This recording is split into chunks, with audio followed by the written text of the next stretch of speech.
Now here's a fun one. Population of bacteria can be modeled by this function. So they started out 1,000 strong, and then didn't quite retain 100% of the population, so the population's decreasing. Let's dig into that a little bit.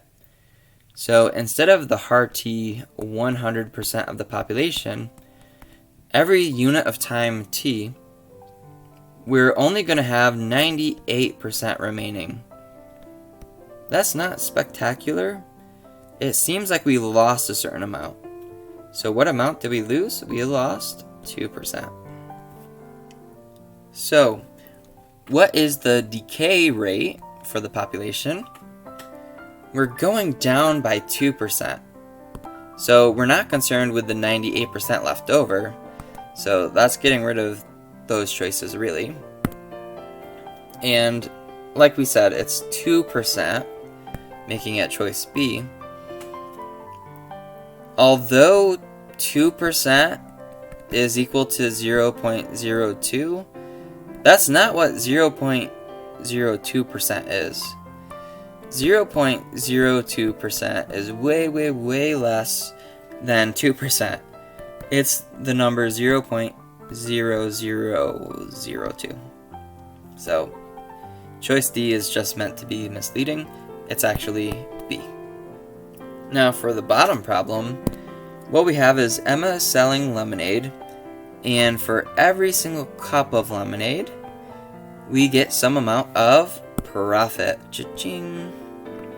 Now we would calculate that by actually taking our amount of cups and multiplying it by 50 cents. And there's some expense that we just have to pay. Maybe we have to buy paper cups or poster board, markers, that sort of thing. So what we were doing was we were earning 50 cents for every single cup sold, and there's some subtraction. Maybe we bought $9.96 of cups or a pitcher or a spoon. Okay, now what's happening is we're actually increasing 25 cents per cup the next weekend.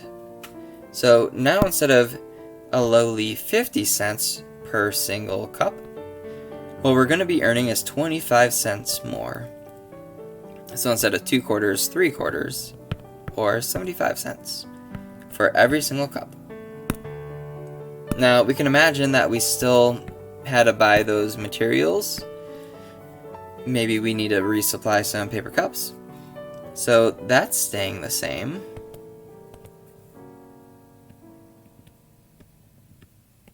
So it's not choice B or C. However, we just reasoned, instead of 50 cents, we're now increasing by 25 cents to 75 cents. That's making it choice D.